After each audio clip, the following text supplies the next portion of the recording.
দুনিয়া, আখিরাত, আসমান, জমিন এবং এর মধ্যবর্তী যা কিছু আছে সব আল্লাহ তাআলার প্রশংসায় পরিপূর্ণ।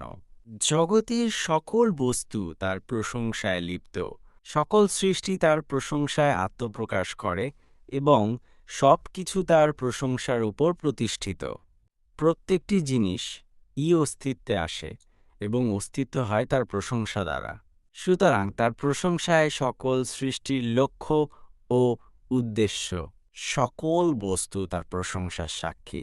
তার প্রশংসার জন্য নবীদের প্রেরণ করা হয়েছে, কিতাব অবতীর্ণ করা হয়েছে।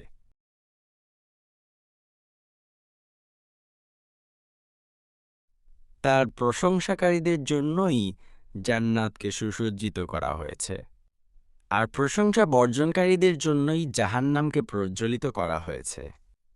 জান্নাত ও জাহান্নামের অস্তিত্ব তার প্রশংসার ভিত্তিতেই। আল্লাহর হামদ, প্রশংসা করা ইবাদাত। হামদ না করাই মাসিয়াত, গুনাহ। তার হামদ ছাড়া গাছের একটি পাতাও ঝরে না। গ্রহে কিংবা ভান গ্রহে কোনো কিছুই তার হামদ ব্যতীত সামান্য নড়াচড়ার অধিকার রাখে না। তিনি এমন এক সত্তা যা সত্তাগতভাবেই প্রশংসিত, যদি বান্দা তার প্রশংসা নাও করে। যেমন বান্দা তার তাওহীদের সাক্ষ্য না দিলেও তিনি এক ও অদ্বিতীয়। তিনিই একমাত্র উপাস্য, যদিও বান্দা তার উপাসনা না করে।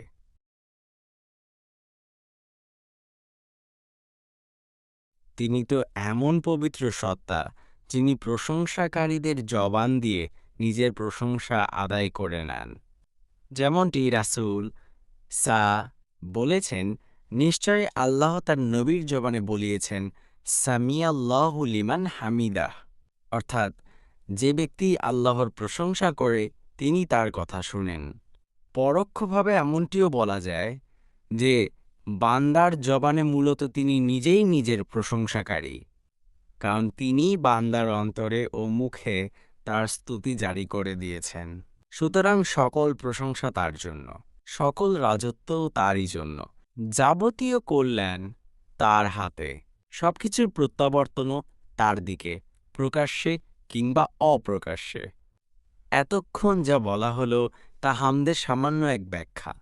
মহাসমুদ্রের তুলনায় এ কেবল একটি ফোঁটা মাত্র।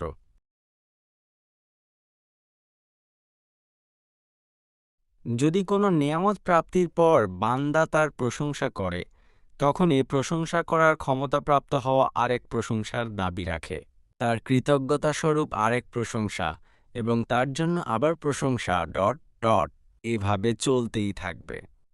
সত্যিকার অর্থে বান্দা যদি তার প্রতিটা শ্বাস প্রশ্বাস কেবল আল্লাহর একটিমাত্র নেয়ামতের প্রশংসার জন্য নিয়োজিত রাখে, জীবন ফুরিয়ে যাবে, তবুও আল্লাহর প্রতি তার প্রশংসা যথেষ্ট হবে না। আর তার নিয়ামত তো অগণিত, অসংখ্য। তিনি তার বান্দাকে হামদের জন্য অনুপ্রাণিত করেছেন, সেজন্য তিনি প্রশংসার দাবি রাখেন। যদি তিনি কোনো নেয়ামত নাও দিতেন, তবু তিনি তার বান্দাকে যে বিপদ আপদ দেওয়া থেকে হেফাজত করেছেন, সেজন্য তিনি প্রশংসার উপযুক্ত। ইমাম আওজাঈ রহ বলেন, আমি কাউকে বলতে শুনেছি, সকল প্রশংসা তোমারই জন্য, নিয়ামতের জন্য হোক কিংবা বিপদ না দেওয়ার কারণেই হোক। আবার আল্লাহ তার বান্দাকে সঠিক পথ প্রদর্শন না করলে সে কোনোভাবেই তার হামদ আদায়ে সক্ষম হতো না।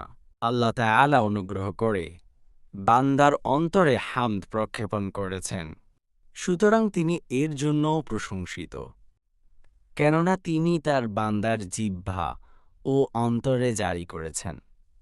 যদি আল্লাহ পথ না দেখাতেন, তাহলে কে আছে যে নিজ প্রচেষ্টায় পথপ্রাপ্ত হতো?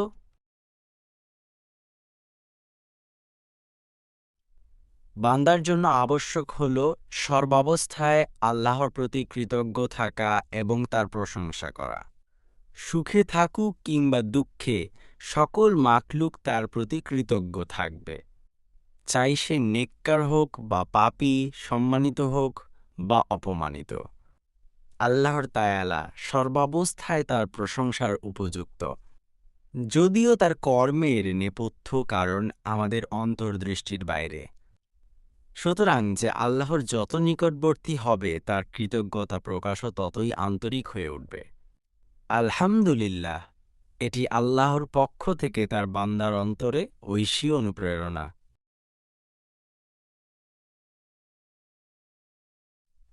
নবী করিম সাল্লাল্লাহু আলাইহি ওয়াসাল্লাম হাদিসে বলেছেন, হাসরের দিন আমি সিজদায় পড়ে যাব, অতঃপর আল্লাহ আমার অন্তরে ইলহাম প্রক্ষেপণ করবেন, ফলে আমি এমন সব বাক্য দ্বারা তার প্রশংসা করব যা কখনো আমার অন্তরে উদয় হয়নি।